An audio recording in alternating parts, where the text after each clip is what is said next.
부모님을 요양원에 맡기는 것을 포기라고 생각하시는 분들이 많습니다. 그런데 그 요양원에는 부모를 잃어본 사람도 있습니다. 못다한 효도를 다른 어르신들께 갚으려는 사람도 있고요. 어르신의 빈 밥그릇 하나에 기뻐하는 사람들이 있습니다. 그런 사람들에게 맡기는 겁니다. 요양원을 고를 때 가장 중요한 것을 놓치는 경우가 많아요. 바로 거기서 실제로 내 부모님을 돌보는 사람이 어떤 마음으로 그 일을 하고 있는가 하는 것입니다. 9년 동안 요양원을 운영을 하면서 저조차도 선생님들께 제대로 여쭤본 적이 없었어요. 그냥 직원이니까 일하는 거겠지라고 당연하게 생각했던 것 같습니다. 올해 신년회에서 작은 자리를 하나 마련을 했었는데요. 다 함께 모여서 식사를 하면서 각자 왜 이 일을 시작하게 됐는지 한 명씩 돌아가면서 이야기해보자고 했습니다. 첫 번째로 요양보호사 선생님인데요. 어머니를 요양원에 모셨던 보호자였습니다. 어머니를 요양원에 보내기로 결정하기까지 몇 달을 끌었다고 하셨어요. 그 기간 내내 밤마다 이런 생각을 하셨다고 해요. 내가 어머니를 버리는 거는 아닐까? 자식된 도리를 못하는 거는 아닐까? 그러다가 어머니가 돌아가셨어요. 그분이 요양보호사 자격증을 따게 된 겁니다. 어머니를 마지막까지 돌봐준 그 요양원 직원들에 대해서 감사함이 너무 커서 그게 이제 출발점이었다고 말씀을 하셨거든요. 어머니 곁에서 마지막을 함께 해줬던 분들이 너무 고마웠다고, 그 마음을 갚고 싶었다고 하셨습니다. 20대 요양보호사 이야기도 있습니다. 할머니께서 저희 요양원에 입소해 계셨는데 본인이 공익 근무지로 이곳을 직접 신청을 하신 분이에요. 요양원에서 공익을 하겠다고 하면은 주변에서 다들 의아하게 볼 텐데 그냥 여기 오고 싶었다고 했어요. 할머니가 여기 계시니까. 공익이 끝나고 나서 요양보호사 자격증을 따더니 사회복지사 자격증까지 땄습니다. 그리고 지금도 여기서 근무를 하고 있는 분이에요.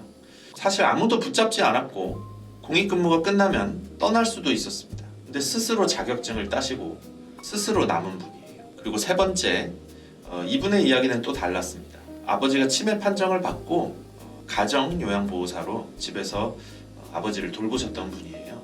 4개월 만에 아버지가 돌아가셨고 그제서야 이제 못다 해드린 것들이 생각났다고 말씀을 하셨어요. 이제는 아무것도 할 수 없다는 거를 알았을 때 그 마음을 이야기를 하셨어요. 요양원에서 다른 어르신들을 돌봐드리면서 아버지한테 하지 못했던 것들을 조금씩 채워나가려고 한다고요. 사실 저도 처음에는 외할머니 때문이었거든요. 뇌졸중으로 외할머니가 이제 쓰러지셨고 요양병원을 3년 동안 7곳도 넘게 옮겨 다닐 때 직접 모셔야겠다라고 이제 생각을 좀 했습니다. 직원분들 앞에서는 그 이야기를 꺼내는 게 쉽지는 않았지만 그냥 솔직하게 말씀을 드렸어요. 사실 이제 9년 동안 어르신들 곁에 있으면서 처음과 지금의 생각이 많이 바뀌었습니다. 외할머니가 돌아가시고 어르신들이 돌아가시는 순간들을 여러 번 가까이서 보면서 이분들이 사신 시간이 얼마나 귀한지를 좀 느끼게 됐습니다. 그 무게가 이 일을 대하는 방식을 좀 바꿔놨거든요. 다들 각자의 이유로 힘든 것을 가지고 있었는데 그게 이 일로 연결되어 있었습니다. 잃어버린 것, 못다한 것, 그리고 그 마음을 이 일에서 조금씩 채워가는 것. 다 달랐지만 어딘가 비슷했습니다. 동병상련이라는 표현이 가장 가까운 것 같았는데요. 그래도 직업이잖아요. 결국 급여를 받고 하는 일이잖아요. 그 부분을 부정을 할 생각은 없습니다. 다만 9년 동안 느낀 거는 뭐냐면은 같은 일을 하더라도 왜 이 일을 하는지가 다른 사람은 행동이 달라집니다. 어르신이 밥을 잘 못 드실 때 그냥 다음 순서로 넘어가는 분이 계시고 다른 분은 거기서 멈춰서 뭔가를 더 할 수는 없을까 생각을 하는 분들이 있다는 거죠. 어르신이 밤에 불안해 하실 때 그냥 루틴대로만 처리하는 사람이 있고 또 다른 분은 잠깐이라도 곁에 더 있어드리는 사람이 있고요. 이 차이가 사실 기술이나 경력에서만 오는 것은 아닙니다. 그 사람이 왜 여기 있는지 그 이유에서 온다는 거죠. 이제는 그 요양원 채용 면접을 볼 때도 이걸 좀 여쭤보고 있어요. 자격증이나 경력보다 왜 이 일을 하고 싶은지를 먼저 듣습니다. 부모님을 돌본 경험이 있는 분, 가족을 잃고 나서 이 일을 찾아온 분, 어르신을 돌보면서 보람을 느꼈다는 분, 그런 분들이 요양원 현장에서 다르다라는 거죠. 처음에는 기술이 다소 부족하더라도 배우는 속도가 다르고 어르신을 대하는 태도가 다릅니다. 요양원을 방문 상담하실 때 이런 질문을 한번 해보세요. 이 일을 어떻게 시작을 하셨는지. 거창한 대답을 기대를 하라는 말이 아닙니다.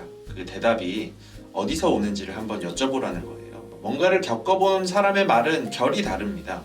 무언가를 잃어본 사람의 손에는 조심스러움이 있고요. 좋은 요양원과 그렇지 않은 곳의 차이는 건물이나 프로그램에서만 오는 게 아닙니다.